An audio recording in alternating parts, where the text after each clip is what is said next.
முதுகு வலியா மூட்டு வலியா கை கால் நீட்ட மடக்க இயலாமையா அறுவை சிகிச்சை இல்லா குணம் ஆயுட்கால நிவாரணம் டாக்டர் ஸ்ரீவர்மா பிசிஆர் மகாராஜா தைலம் அனைத்து மருந்து கடைகளிலும் கிடைக்கும். 7 தலைமுறைகள் பாரம்பரியமிக்க ஒரே சித்த மருத்துவ ஸ்தாபனம் சேலம் சிவராஜ் சித்த வைத்தியசாலை. இப்பொழுது சேலம், ஈரோடு, சென்னை, ஹொசூர், திருப்பத்தூரில் தினசரி மருத்துவரை சந்திக்கலாம். தொடர்புக்கு 9842722500. 2 ஸ்பூன் போதும். லயன் டேட் சிரப், இதுல அயன், ஃபைபர், விட்டமின்ஸ், நோய் எதிர்ப்பு சக்தி அதிகமா இருக்கு. Lion date syrup. நேர்களை வணக்கம், இது சாணக்கியா, நான் உங்கள் அருண். இன்று நம்மோடு அரசியல் விமர்சகர் திரு B.R. ஸ்ரீனிவாசன் இணைந்திருக்கிறார். கேட்பதுக்கு நிறைய இருக்கிறது, வாருன்னு கேட்கலாம். வணக்கம் சார். வணக்கம். இன்னும் கரெக்டாக 12 மாதம் இருக்குது சட்டமன்ற தேர்தலுக்கு. நம்ம 5 வருஷம் ஆன்டி இன்கம்பன்சி இருக்குது அப்படின்னு பேச்சு, லா அண்ட் ஆர்டரை பற்றின கேள்விகள், போதைப்பொருள் புழக்கம் அதிகரித்திருக்கு அப்படின்ற பேச்சு, கள்ளச்சாராயம், ஒரு இஷ்யூவாக பிரேக் அவுட் ஆகிட்டு இருக்கு. அண்ணா யூனிவர்சிட்டி இஷ்யூலேருந்து ஏகப்பட்ட இஷ்யூ பிரேக் அவுட் ஆயிருக்கு. ஆனால் இது போன்ற லோக்கல் இஷ்யூ, ஸ்டேட் எலெக்ஷன்ஸுக்கான இஷ்யூஸ் ஒரு பக்கம் இருக்க, டீலிமிட்டேஷன் வரப்போகுது. 2026க்கு அப்புறம் டீலிமிட்டேஷன் வரப்போகுது. தமிழகத்தின் எம்பிக்கள் எண்ணிக்கை குறைய போகிறது. இது நாள் வரைக்குமே அவங்க நம்ம பேச்சை கேட்க மாட்டாங்க, இந்த எம்பியும் போச்சுன்னா அவ்வளோதான் அப்படின்னு ஒரு வாதம். மறுபக்கத்தில் இன்னொன்று மூன்றாவது மொழியை திணிக்க நினைக்கிறார்கள். ஏற்கனவே பல மொழிகளை விழுங்கிய ஹிந்தி தற்போது தமிழையும் விழுங்க நினைக்கிறது. அதை நாங்கள் தடுத்து நிறுத்துவோம் அப்படின்னு ஒரு பேச்சு. அதுக்கப்புறம்னா சென்ட்ரல் ஃபண்ட்ஸ் எல்லாம் நிப்பாட்டுறோம் அப்படின்னு பேச்சு. ஸ்டேட் எலெக்ஷன்ஸ் வர ஸ்டேட் இஷ்யூஸ் இருக்கும். இது என்ன? இது நரேட்டிவ் செட்டிங்கா, டைவர்ஷனா, எப்படி புரிஞ்சுக்கணும்? எல்லாமே தான். அந்த ப்ரிஃபேஸில் நீங்கள் சொன்ன மாதிரியே இவ்வளோ பிரச்சனைகள் இருக்குது. ஆன்டி இன்கம்பன்சி டெஃபினட்டாக இருக்குது. ஆனால் என்னடா எல்லாருமே ஒரு அளவுக்கு இருக்குன்னு நினச்சிட்ருக்காங்க. ஆனால் அதுக்கும் மீறி தான் இருக்குது. அது ஏன் வெளியில் தெரிய மாட்டேங்குது அப்படின்னா, obviously headline management, media management நடக்கிறதுனால அது வெளியில் தெரியல. சே ஃபார் எக்ஸாம்பிள், ஒரு 96ஓட ஒரு அதிருப்தி எப்படி தெரிஞ்சதோ, 2011 இருந்த அதிருப்தி எப்படி தெரிஞ்சதோ, அந்த அளவுக்கு இருக்கா இல்லையானது டுவர்ட்ஸ் எலெக்ஷன்ஸ் மொமெண்டம் பில்ட் ஆகும்போது நமக்கு தெரியும் வேவாக மாறுதா இல்லையான்னு. பட் அதுக்கான சமிக்கைகள் முன்னாடி தெரிய ஆரம்பிச்சதில்ல. 11ஓடது முன்னாடியே ஒரு 6 மாதம் 8 மாதம் முன்னாடி, 96 அதே மாதிரி ஒரு வருஷம் முன்னாடியிலேருந்து தெரிய ஆரம்பித்தது இன்னும் தெரியாமல் இருக்கிறதுக்கு காரணம் மக்கள் மனசில் அவ்வளோ பெருசாக இல்லையோ அப்படின்னு நினைக்க வைக்கிறதுக்கு காரணம் மீடியா மேனேஜ்மெண்ட், ஹெட்லைன் மேனேஜ்மெண்ட். அது மட்டும் இல்லைனா கண்டிப்பாக பிளேட்டண்ட்டாக தெரிஞ்சிருக்கும். பட் கிரவுண்ட் லெவலில் ஒரு பெரிய லெவலுக்கு ஆன்டி இன்கம்பன்சி இருக்குது. அதில் மாற்றுக்கிறதே கிடையாது. கிரவுண்டில் போய் யார் பேசுகிறவங்க, பார்க்குறவங்கள தெரியும் எந்த மாதிரி ஆன்டி இன்கம்பன்சி இருக்குது. ஏன்னா பல்வேறு வாக்குறுதிகளை கொடுத்து வந்துட்டாங்க. ரெண்டாவது, இவங்க சிலது நினச்சது இது கை கொடுக்கும். ஃபார் எக்ஸாம்பிள் 1000 ரூபாய், for example free bus ride அப்படிங்கிறது கை கொடுக்குங்கிறது அது ஒரு எலெக்ஷனுக்கு தான் கை கொடுக்கும். எப்போதுமே சர்டன் திங்ஸ், மேனிஃபெஸ்டோ ப்ராமிசஸ், இல்லாட்டி ஒரு டெவலப்மெண்ட் ஆக்டிவிட்டி, ஒரு இன்ஃப்ராஸ்ட்ரக்சர் டெவலப்மெண்ட், இல்லாட்டி மக்களுக்கு ஒரு நல்லது பண்ணுறதுங்கிறது ஒரு கண்டினியூஸ் அஃபேராக போச்சுன்னா it be taken for granted. இது பண்ணி தான் ஆகணும் அப்படின்னு ஆகிடும். இப்போ பிடிஎஸ் ரேஷன் சிஸ்டம், ரேஷனில் அரிசி கவர்மெண்ட் கொடுக்குதுனால எத்தனை தடவை தமிழ்நாட்டில் இன்கம்பன்ட் கவர்மெண்ட்டை தேர்ந்துட்டாங்க. எனக்கு அரிசி கொடுக்குறாங்க அப்படிங்கிறதுக்காக தேர்ந்தெடுக்கல ரிப்பீட்டடாக, மற்ற இஷ்யூஸ்க்காக தே ஓட்டட் அவுட். ஸோ அதே மாதிரி தான் இன்றைக்கி ஒரு 2000 rupees கிடைக்குதோ, 1000 rupees கிடைக்குது அப்படிங்கிறது ஒரு பீரியடுக்கு ஓகே. அதுக்கப்புறம் அதுக்காகவே நான் ஓட்டு போடணும்னு மக்கள் நினைக்க மாட்டாங்க. ஒரு பெரிய ரோடு வந்துருச்சுங்கிறதுக்காக ஒரு தடவை போடுவாங்க, அதுக்கப்புறம் அது கிவன், இட்ஸ் அ கிவன்னு மக்கள் எடுத்துப்பாங்க. ஸோ அந்த மாதிரி இவங்க ஒரு பார்ஷியலாக ஃபுல்ஃபில் பண்ண ப்ராமிசஸ், அது பஸ் ரைடாக இருக்கட்டும் பார்ஷியல் ஃபுல்ஃபில்மெண்ட், 1000 இருக்கட்டும் பார்ஷியல் ஃபுல்ஃபில்மெண்ட், இதெல்லாம் கை கொடுக்குன்னு நினச்சது எல்லாமே ஒரு எலெக்ஷனுக்கு மேலே கை கொடுக்காது. ஸோ அதை மீறி ஜென்ரலாக பார்க்கும்பொழுதே மக்களுக்கு, ஒரு தமிழ்நாடு மக்களுக்கு நமக்கு தெரியும், வெரி ரேர்லி தே ரீஎலெக்ட். ஜெயலலிதாவுக்கு ஒரு தடவை, எம்ஜிஆருக்கு அவர்களுக்கு 2 தடவை. பட் நம்ம 89க்கு அப்புறம் பார்த்தாலுமே அது ஒரு தடவை தான் நடந்திருக்கு. அதனால் மக்களோட எக்ஸ்பெக்டேஷன்ஸ் ரொம்ப ஜாஸ்தியாக இருக்கும். So they vote out the incumbent government. அதோடு ஆட் பண்ணும்போது லா அண்ட் ஆர்டர் இஷ்யூஸாக இருக்கட்டும், விலைவாசி சம்மந்தப்பட்டதாக இருக்கட்டும், இன்வெஸ்ட்மெண்ட் சம்மந்தப்பட்டதாக இருக்கட்டும், ஜாப் சம்மந்தப்பட்டதாக இருக்கட்டும். ஏன்னா இதில் எல்லாத்துலேயுமே இவங்க பெரிய வாக்குறுதிகள் கொடுத்தாங்க. ஜாப் இன்க்ளூடிங் ஜாப்ஸ், 10 லட்சம் வேலை வாய்ப்புகள், இது மாதிரிலாம் க்ரியேட் பண்ணுவோம்லாம். அதுக்கப்புறம் பெண்களுக்கு எதிரான குற்றங்கள், எஸ்பெஷலி இப்போ கடைசி ஒரு 2-3 வீக்ஸாக பார்த்தோம்னா சட்டம் ஒழுங்கு என் பார்வையில் இருக்கும் இரும்பு கரம்னு சொன்னது. ப்ளஸ் பெண்களுக்கு எதிரானது பள்ளி மாணவிகள், கல்லூரி மாணவிகளுக்கே இப்போ பெரிய அச்சுறுத்தல் இருக்குது. இப்போ கடைசி 2-3 வீக்ஸில் எவ்வளோ இன்சிடென்ட்ஸ் நம்ம பார்த்துருக்கோம். ஸ்கூல் கேர்ள்ஸ்க்கு either from teachers or from students, அவங்களுக்கான பாலியல் தொல்லைகள் எப்படி இருக்குன்னு நியூஸில் பார்த்துட்ருக்கோம். ஸோ இந்த மாதிரி ஒரு பிரச்சனைகள் இத்தனை இருக்கும்போது, லா அண்ட் ஆர்டர் எஸ்பெஷலி பிரச்சனையாக இருக்கும்பொழுதும், மக்களுடைய வாழ்வாதார முன்னேற்றத்துக்கு பெருசாக எதுவும் இல்லை அப்படிங்கும்பொழுதும், சட்டம் ஒழுங்கு சீர்கேடு போகுது. இவங்க ஆனால் வேறு எதையோ பேசிக்கிட்டு இருக்காங்கிறது மக்கள் மனசில் இருக்குது. ஸோ அதனால் இதுலேயும் திசை திருப்பணும், ஆர் இதை வந்து ரொம்ப கம்ப்ளீட்டாக செட் பண்ணி விட்டுறக்கூடாது அப்படின்னு ஒரு எண்ணத்தில் தான் அவர்கள் தேசிய அளவிலான சோ கால்டு சென்டர் கொண்டு வர இல்லாட்டி கொண்டு வர இந்த மாதிரி விஷயங்களை எடுக்கிறது. ஏன்னா இது வரைக்கும் எந்த எலெக்ஷனுமே தமிழ்நாடு அசம்பிளி எலெக்ஷன்ஸ் எதுவுமே சென்டர் பேஸ் பண்ணி ஓட் போட்டதில்லை. It has always been a state centred issue தான். அது 2011 இருந்தாலும் அதில் வந்து திமுக காங்கிரஸ் கூட்டணி மீது அதிருப்தி இருந்துச்சு. It is not just anti incumbency against UPA, it is anti incumbency against DMK ministers, 2G spectrum. So இது மாதிரி வந்ததுனால அது லோக்கல் ஆகிடுச்சு. 2G ஸ்பெக்ட்ரம்னா திமுக தான் பண்ணியிருக்காங்கன்னு மக்கள் நம்பி தான் வாக்கு போட்டாங்க. 96 சரி, எந்த எலெக்ஷன்ஸுமே சரி பெரிய சேஞ்ச் வந்தது எதுவுமே லாஸ்ட் ஒரு 40 இயர்ஸில் பார்த்தோன்னா ஆன்டி சென்டருக்கான ஓட்டாகவே இல்லை. அது ஸ்டேட் லோக்சபா எலெக்ஷன்ஸில் அது போகும். ஆனால் ஸ்டேட் எலெக்ஷன்ஸ் வந்து ஸ்டேட் இஷ்யூஸ் தான் பெருசாக பேசப்படும். ஆனால் என்ன 2019 ஒரு ஸ்ட்ராங் ஆன்டி மோடி நரேட்டிவ் இருந்தது வச்சுக்கிட்டு 21 அதை ட்ரை பண்ணலாம் பார்த்தாங்க. ஆனால் 29 கை கொடுத்த நம்பர்ஸ் கூட 21 கை கொடுக்கல. ஏன்னா மக்களுக்கு அதாவது லோக்கல் பேஸ்டாக தான் ஓட்டு போட்டாங்க. அதனால தான் சில பகுதிகளில் அதிமுக ஸ்ட்ராங்காக தான் இருந்துச்சு, சில பகுதிகளில் திமுக ஸ்ட்ராங்காக ஸ்வீப் பண்ணிச்சு. ஸோ இந்த ஸ்பிளிட்டு கூட நம்ம பார்த்தோம். ஸோ அதனால் மக்களுக்கு லோக்கல் இஷ்யூஸ் தான் இம்பார்ட்டன்ட் தமிழ்நாடை பொறுத்த வரைக்கும். ஸோ அப்படி இருக்கும்போது இந்த லோக்கல் இஷ்யூஸில் இவர்கள் மார்த்தட்டி கொள்கிற அளவுக்கு எதுவும் பெருசாக இல்லை, பல பிரச்சனைகள் இருக்குது அப்படின்னு வரும்பொழுது ஆன்டி சென்டர் இஷ்யூவை நம்ம கை கொடுக்குமா அப்படின்னு பார்க்குறது ஒரு ஒரு ஆங்கிள். அதனால் திருப்பி இவங்க என்ன பண்ணுறாங்க, இமோட்டிவ் இஷ்யூஸாக ஹிந்தி திணிப்பு அப்படிங்கிற ஒரு பொய்யான ஒரு கட்டமைப்போடு வராங்க. ஏன்னா அது ஹிந்தி திணிப்பு இல்லை, நம்ம நிறையா பேசியிருக்கோம், எல்லோரும் பேசியிருக்காங்க, அது ஹிந்தி திணிப்பே கிடையாது, ஒரு option to study another language, அவ்வளோதான். அதுவும் எல்லாத்துக்குமாவும் கிடையாது. நீங்கள் வந்து அந்த இது எங்கேருந்து ஆரம்பிச்சது, அந்த ஃபண்ட்ஸ்லேருந்து ஆரம்பிச்சோம். பிஎம்ஸ்ரீ பள்ளிகள், SSA, இந்த ஃபண்ட்ஸ் நிறுத்தப்பட்டது. கல்விக்கான எல்லா பங்கையும் எல்லா தொகையும் மத்திய அரசு நிறுத்திட்டாங்களா? இல்லை. இப்போ எய்ம்ஸ் மதுரை கட்டிகிட்டு இருக்காங்க, அதுக்காக நிறுத்த போகிறாங்களா? நீங்கள் NEP எடுக்கலன்னு எய்ம்ஸ் மதுரை நிறுத்த போகிறாங்களா? இல்லை. NEP இம்ப்ளிமெண்ட் பண்ணல வேறு ஏதாவது அப்ரூவல் கொடுக்கறத நிறுத்த போகிறாங்களா? இல்லை. அதனால் எதுவுமே வரப்போதில்லை, நிறுத்த போதில்லை, எந்த பணமும் ஸ்டாப் பண்ண மாட்டாங்க. இந்த பர்டிகுலர் ஆஸ்பெக்டில் இருக்கிறதுக்கான இந்த ஸ்கீமில் வரக்கூடிய அமௌண்ட்டு மட்டும்தான் இல்லை. அது எனி சென்ட்ரல் கவர்மெண்ட் ஸ்கீமுக்கு அதுதான். நீங்கள் இந்த ஒரு ஸ்கீம் இம்ப்ளிமெண்ட் பண்ணால் இதுக்கான ரூல்ஸை ஃபாலோ பண்ணால் இந்த பணம் கொடுக்க போகிறேன். ஸோ இது ஒரு குறிப்பிட்ட ஒரு ஸ்கீமோட விஷயத்தை எடுத்து ப்ளோ அப் பண்ணி கவர் அப் பண்ணுறாங்க. ஸோ அது பெருசாக எடுபடலை அப்படிங்கிற பட்சத்தில் அடுத்த டீலிமிட்டேஷனுக்கு போயிட்டாங்க. டீலிமிட்டேஷன் பற்றி இப்போ பேச வேண்டிய அவசியமே கிடையாது. ஸோ இந்த மும்மொழி விஷயத்தில் திமுக அடி வாங்கியது, அந்த நரேட்டிவ்ல அவங்க எதிர்பார்த்த ரெஸ்பான்ஸ் இல்லை. இது ஒரு 60s 70s 80s அவங்களுக்கு இல்லை. ஓகே, மக்கள் மனசுல அது ஒரு ஹிந்தி போர், ஹிந்தி மொழி போர், மொழி பிரச்சனை அப்படின்னு அப்படி என்னன்னா streets they would have hit the streets. Students மத்தியில் பெரிய எழுச்சியை உண்டாக்கல. கல்லூரி மாணவர்கள்கிட்ட அவங்களுக்கு ஸ்டூடெண்ட்ஸ் ஆர்கனைசேஷன் பெருசாக தானே இருக்குது திமுகவுக்கு. அவங்களோட ஹிப்போக்ரஸி வந்து வெளியில் தெரியுது. இன்றைக்கும் 1965க்கும் பெரிய டிஃப்ரென்ஸ் இருக்குது. So 1965 it was a life and death ப்ராப்ளமாக தான் பார்க்கப்பட்டது. ஏன்னா பல்வேறு பிரச்சனைகள் இருந்துச்சு. அதோடு சேர்ந்து இதுவும் வந்து திமுக வந்து கை கொடுத்தது.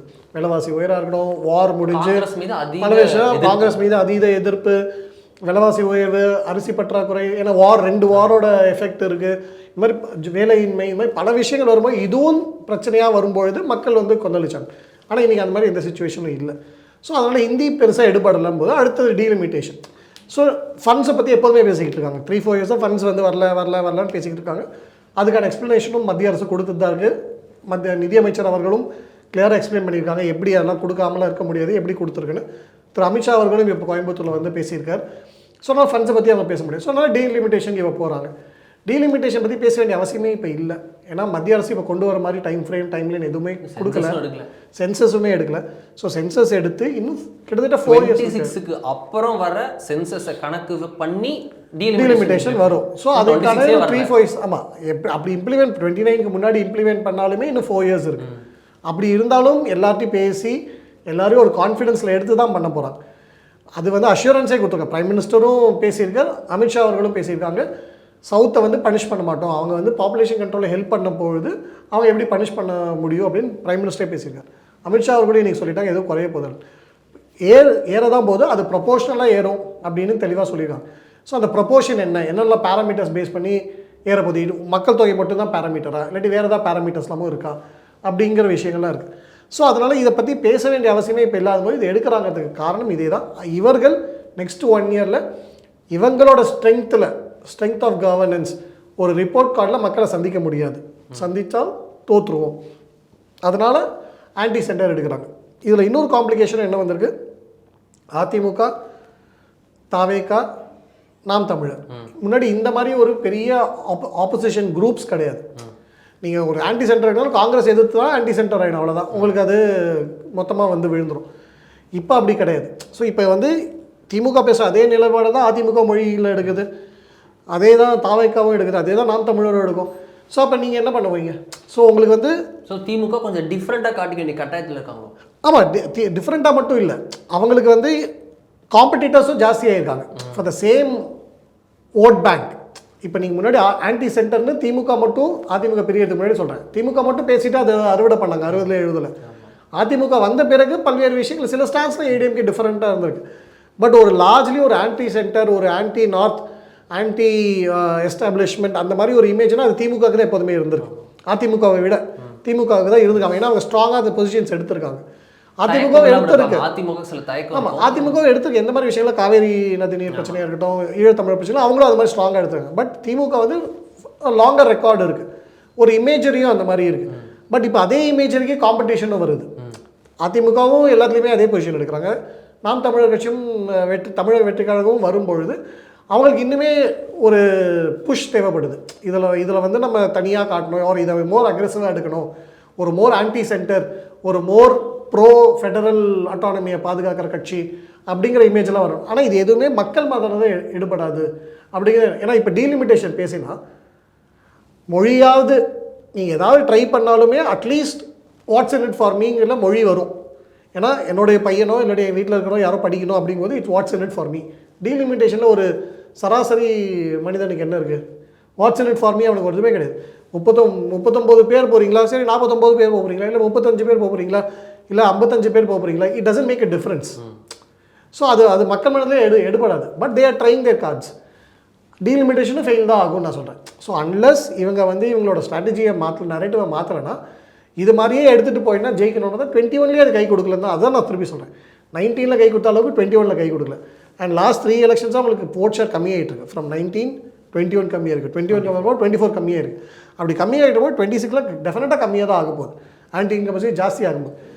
ஸோ இது கம்மியாகுது. So unless you change your narrative game பெரிய பிரச்சனை தான். அதுதான் அவங்க ட்ரை பண்ணுறாங்க. இது கம்மியாகிட்டே வருது, நம்ம இது வரைக்கும் ஒரு தடவை கூட ரீஎலெக்ட் ஆனது இல்லையே, அதிமுக வந்த பிறகு நம்ம ஒரு தடவை கூட ரீஎலெக்ட் ஆனது இல்லையே, அதுக்காக பண்ணணும்னா நம்ம இந்த ஒரு பொசிஷன் எடுக்கணும்னு தான் அவங்க பண்ணுறாங்க. ஸோ இது நரேட்டிவ் கேமில் இது ஒன்று. பட் இன்னும் ஒரு 2 ஆங்கிள் இருக்குது. ஒன்று, இது வந்து அவங்க புலிவாலை பிடிச்ச கதை. இது வந்து 100 வருஷமாக இந்த இமேஜரில் தான் அவங்க இருக்காங்க, விச் இஸ் நீதி கட்சி காலத்துலேருந்து. அது ஒரு வடவர் எதிர்ப்பு, வடமொழி எதிர்ப்பு, பார்ப்பன எதிர்ப்பு, வர்ணாசிரம எதிர்ப்பு, இந்த மாதிரி இதோட அலைடு விஷயங்கள் எல்லாம், சமஸ்கிருத எதிர்ப்பு, ஹிந்தி எதிர்ப்பு, இப்படிங்கிறது 100 வருஷமாக அவங்களுக்கு இருக்குது. ஸோ இது அவங்க நாங்கள் வேற டிஃப்ரென்ஷியேட் பண்ணியும் நிலைப்பாடு வைப்பாங்க. ஆமாம். ஸோ இந்த இந்த இந்த ஆன்டி இந்த எல்லாமே இருக்குல்ல, anti north Indian, anti centre, anti Sanskrit, anti Hindi, இது மாதிரி எடுக்கிறது எல்லாமே வந்து தே கான் கிவ் அப். ஏன்னா அவங்களோட 100 வருஷம் பாரம்பரியம், அவங்களோட ஹெரிட்டேஜ், அது அவங்களோட லெகசி, அது என்ன வேணால் அவங்க சொல்லிக்கலாம். ஸோ அதை வந்து ஒரு டைல்யூட் கூட அவங்களால பண்ண முடியாது. அதனால சொல்ல புலிவாலை பிடிச்ச கதை. இன்றைக்கி அந்த கையெழுத்து போட்டாங்கல்ல, பிஎம் ஸ்ரீக்கு வந்து சீஃப் செக்ரட்டரி கையெழுத்து போட்டார்ல, அப்போ தெரிஞ்சு தான் கையெழுத்து போட்டாங்க. அப்புறம் ஏன் அதை விட்ரா பண்ணாங்க? அவருடைய கையெழுத்து போட்டு அது ஒத்துருந்தா என்ன, இவங்க அதிமுக என்ன பேசியிருப்பாங்க, தாவைக்கு என்ன பேசியிருப்பாங்க, திமுக வந்து அடமானம் வச்சிருச்சு, திமுக வந்து இது பண்ணிட்டாங்க, அடிமையாயிட்டாங்க, திமுக வந்து தமிழை வந்து விட்டு கொடுத்துட்டாங்க, இது மாதிரி ஒரு நரேட்டிவ் தான் வரும். இந்த காலை உணவு திட்டத்திலிருந்து பல விஷயங்கள் என்இபியோட ஸ்கீம்ஸ் தான்.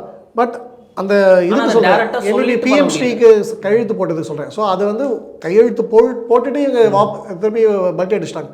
அப்படி பல்ட்டி அடிக்கலைன்னா இது இந்த மாதிரி அக்யூசேஷன் இருக்கும். ஸோ இது அவங்களுக்கு 100 வருஷமாக இது இருக்குது. அவங்க நினைக்கிறது இதுதான் ஐடென்டிட்டியே அவங்களுக்கு. ஒரு வகையில் உண்மையும் அது இதுதான் அவங்களோட ஒரு டிஸ்டிங்ஷன். அதனால தான் மற்ற ரீஜனல் பார்ட்டிஸ், மற்ற ஸ்டேட்டில் இருக்கிற ரீஜனல் பார்ட்டிஸுக்கும் திமுகவுக்கும் ஒரு அதிமுக டிஃப்ரென்ஸே அதுதான். ஒரு சமாஜ்வாதி கட்சியோ, ஒரு ராஷ்ட்ரிய ஜனதா தளமோ, ராஷ்ட்ரிய ஜனதா தளம் ராஷ்ட்ரியம் இருக்குது, சமாஜ்வாதி கட்சி ஒரு சோஷியலிஸ்ட் பார்ட்டிஸ்லேருந்து வந்தது, ஜனதா தள்லேயும் வந்தது. ஸோ அதுக்கும் ஒரு நேஷனல் வியூ இருக்குது. நேஷனல் பார்ட்டிலேயும் பிரிஞ்சுது. திரிணாமுல் காங்கிரஸ் ஒரு நேஷனல் பார்ட்டிலேயும் பிரிஞ்சுது. ஜனதா தள் செக்யூலர் எடுத்துக்கிட்டால் அது ஒரு நேஷனல் பார்ட்டிலேயும் பிரிஞ்சுது. ஸோ டிடிபி ஒண்டி தான் அப்படி இல்லை. என்டிஆர் அவர்கள் ஃப்ரெஷ்ஷாக ஆரம்பித்தார். பட் டிடிபியும் பல பொசிஷன்ஸில் வந்து இந்த மாதிரி எடுக்கிறதில்ல. அவங்க மொழி பிரச்சனை எல்லாம் அவங்களுக்கு எதுவுமே கிடையாது. அகைன் அதில் வந்து பல ரீசன்ஸ் இருக்குது. ஜாகிரஃபி இருக்கலாம், அங்கே இருக்கிற டீமோகிராஃபி இருக்கலாம், எதுவாக வேணா இருக்கலாம். அதே மாதிரி நவீன் பட்நாயக் அவர்களும் ஒரு நேஷனல் பார்ட்டிலையும் பிரிஞ்சுது. ஸோ இந்த மாதிரி பல்வேறு மாநில கட்சிகள், இந்தியாவில் இருக்கிற மாநில கட்சிகள் ஸ்ட்ராங்காக இருக்கிறது எல்லாமே ஒரு நேஷனல் பார்ட்டிலேருந்து பிரிஞ்சதாக தான் இருக்குது. ஸோ அதனால் அவங்களுக்கு ஒரு ப்ரோ நேஷ்னல் ஆர் ஒரு நேஷ்னல் இன்டகிரேஷன் சம்மந்தப்பட்டது, இல்லாட்டி தேசியத்தை ஒட்டிய ஒரு பார்வையோடு தான் எல்லாமே இருப்பாங்க. அவங்க ரீஜனலாக இருந்தாலும், ஸ்ட்ராங் ரீஜனல் ஐடென்டிட்டியோட இருந்தாலும், அது வந்து ஹரியானாவில் இருக்கிற கட்சியாக இருக்கலாம், பெங்காலில் இருக்கிற கட்சியாகவும் இருக்கலாம், பஞ்சாபில் இருக்கிற கட்சியாகவும் இருக்கலாம். Strong regional identity, regional aspirations இருக்கிறவங்களும் ultimately they'll be towards nationalism or அந்த மாதிரி. ஆனால் திமுகவுக்கு மட்டும்தான் இது இல்லை. திமுகவோ இல்லாட்டி திராவிட கட்சிகளுக்கு மட்டும்தான் இல்லை. ஏன்னா அவங்களோட ஸ்டார்டிங் எக்ஸிஸ்டன்ஸே இதுக்கு அகெயின்ஸ்டாக தான் வந்திருக்கு. அந்த ஸ்டார்டிங்கே அவங்களோட காங்கிரஸ் எதிர்ப்பு, அது 1920s காங்கிரஸ் எதிர்ப்பு, நார்த் இந்தியன் எதிர்ப்பு, ஹிந்தி எதிர்ப்பு, பார்ப்பன எதிர்ப்புங்கும் பொழுது அவங்களோட லெகசியே அதுதான். ஸோ அதனால் அவங்க என்றைக்குமே அதை விட்டு கொடுக்க மாட்டாங்க. எப்போ அவங்க அதை விட்டு கொடுப்பாங்க, விட்டு கொடுக்க மாட்டாங்கன்னு எப்போ அவங்க சைலண்ட்டாக இருப்பாங்கன்னா, அவங்க சென்ட்ரலில் அலையன்ஸில் இருந்தாங்கன்னா சைலண்ட்டாக இருப்பாங்க. அப்பயும் விட்டு கொடுக்க மாட்டாங்க. They put in the back burner. எப்படி வந்து ஒரு காலத்தில் சொல்லுவோம்ல 370 ராம் டெம்பிள்லாம் பேக் பர்னரில் வச்சுருந்தாங்க BJP, because of coalition compulsion. அதே கோலிஷன் கம்பல்ஷனுக்கு இவங்க இந்த மாதிரி விஷயங்கள்லாம் பேக் பர்னரில் போட்டு வைப்பாங்க. ஒரு 5 வருஷத்துக்கு இல்லாட்டி 10 வருஷத்துக்கு எவ்வளோ தூரம் பவரில் இருக்கோமோ அந்த டைமில் அவங்க அதெல்லாம் பேச மாட்டாங்க. இதே டைம் மாதிரி வருஷம் இந்தி திவஸ் அப்போ அமித்ஷா அவர்கள் பேசும்பொழுது எதிர்க்கிற மாதிரி, ஏன் சிதம்பரம் அவர்கள் பேசும்போதோ, சுஷில்குமார் ஷிண்டே பேசும்போதோ, சிவராஜ் பட்டேல் அவர்கள் பேசும்போது திரு கருணாநிதி அவர்கள் எதிர்க்கவே இல்லையே. நம்ம இந்த மாதிரி ஒரு கேள்விப்பட்டிருக்கவே மாட்டோம் அவங்க எதிர்த்து பேசினாங்க அப்படின்னு. ஸோ ஏன்னா அவர்கள் அப்போ கோலிஷனில் இருக்காங்க. ஸோ அவங்களுக்கு இது வந்து இதுதான் அவங்களோட ஐடென்டிட்டி. இது ஆனால் எப்போ வெளியில் வராது அப்படின்னா அவங்க பவரில் சென்ட்ரலில் பவரில் இருந்தாங்கன்னா வெளில வராது. அதே கட்சியோட அப்போசிஷன் போயிட்டாங்கன்னா, இதே திமுக காங்கிரஸை இதே விஷயங்களுக்கு சாடி இருக்குது. இதே நேரு அவர்களும், இந்திரா காந்தி அவர்களும், ராஜீவ் காந்தி அவர்களும் இதே விஷயங்களுக்கு திமுக வந்து சாடி இருக்குது. இந்தியை இம்போஸ் பண்ணுறாங்க, சென்டர் வந்து ட்ராம்பிள் பண்ணுது ஃபெடரல் அட்டானமியை, சென்டர் வந்து ஃபண்ட்ஸ் கொடுக்க மாட்டேங்குது. அதுக்கப்புறம் இந்த ஸ்டேட் லிஸ்ட்லேருந்து கன்கரன்ஸ் எஜுகேஷன் போனது விஷயமா இருக்கட்டும், பல்வேறு விஷயங்களுக்கு எல்லாமே பேசியிருக்கு. ஸோ அந்த ஐடென்டிட்டி பாலிட்டிக்ஸ்ங்கிறது அவங்கள டிஃபைன் பண்ணுறதுனால அதை அவங்க விட்டு கொடுக்க மாட்டாங்க. ப்ளஸ் அவங்க இது அப்போசிஷன் இருக்காங்க, எலெக்ஷனில் கை கூடி இருக்குன்னு நினைக்கிறாங்க, அதனால அதை அவங்க கண்டினியூ பண்ணுறாங்க.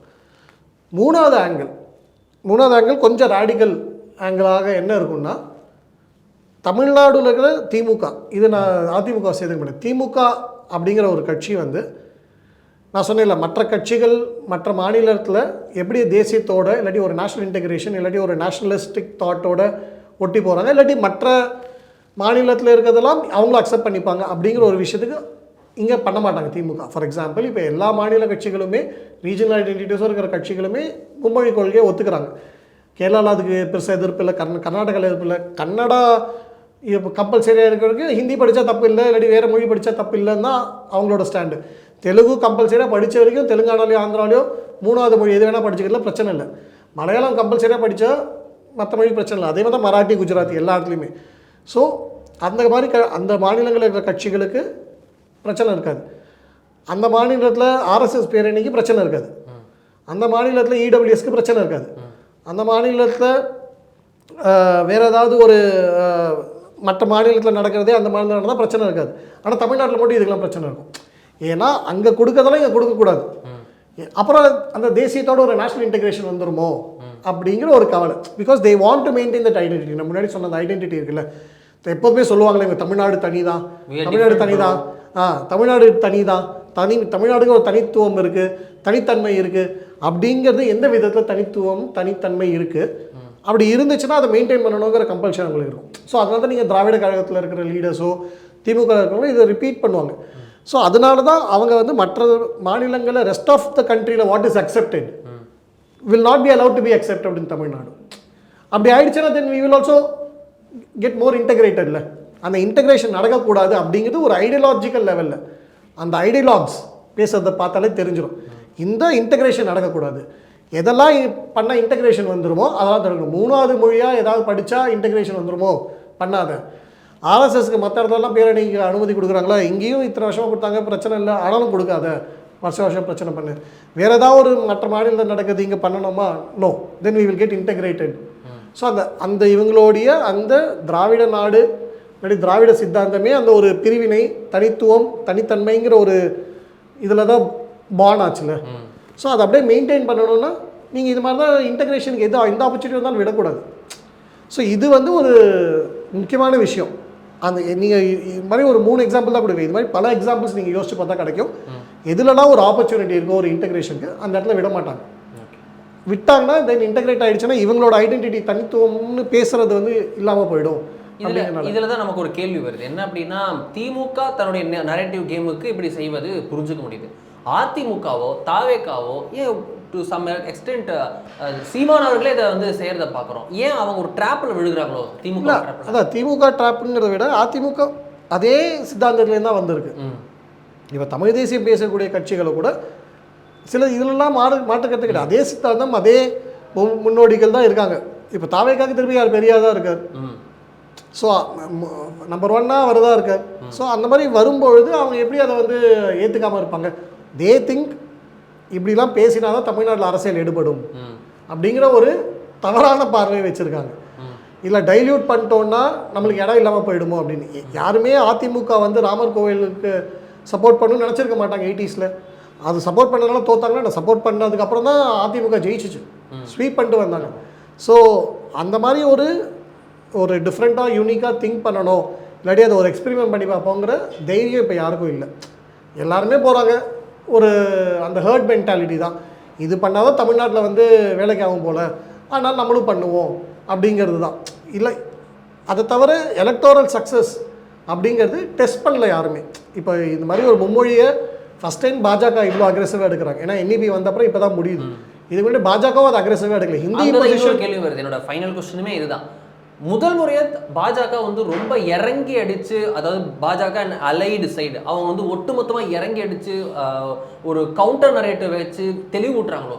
ஆமாம், அதுதான் சொல்கிறேன். NEPக்கு முன்னாடி வரைக்கும் it was question Hindi imposition. அது திரு அண்ணாமலை அவர்களே சொல்லியிருக்காரு, ஹிந்தியை இம்போஸ் பண்ண விட மாட்டோம். ராஜீவ் காந்தி அப்படி தான் இருந்தது, நேரு டைம்ல அப்படி தான் இருந்தது.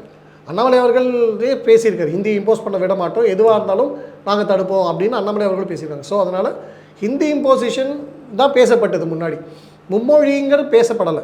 அது NEP வந்தப்பறம் தான் அது மாறுது, அந்த டிஸ்டிங்ஷனே வருது. 3rd லாங்குவேஜ் ஹிந்தி கம்பல்சரியில் எனி லாங்குவேஜ் படிக்கலாங்கும் பொழுது தான் பிஜேபி வந்து இது அக்ரெசிவாக எடுக்கிறாங்க. அப்போ அது நியாயமான ஒரு கேள்வி. ஏன் மற்ற தனியார் பள்ளிகளில் படிக்கும் பொழுது ஏன் அரசு பள்ளிகளில் 3வது மொழியாக ஒன்று கற்றுக்கூட, தமிழ் கம்பல்சரியாக இருக்கட்டும், மீடியம் ஆஃப் இன்ஸ்ட்ரக்ஷனாக இருக்கட்டும், 3வது ஒரு ஆப்ஷனல் லாங்குவேஜ் ஏன் படிக்கக்கூடாது?